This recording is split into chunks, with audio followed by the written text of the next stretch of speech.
وقال الذين لا يرجون لقاءنا لولا أنزل علينا الملائكة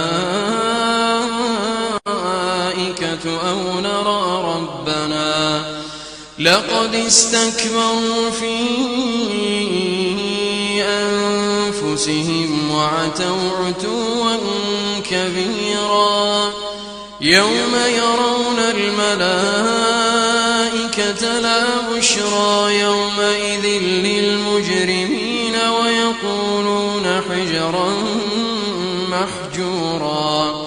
وقدمنا إلى ما عملوا من عمل فجعلناه هباء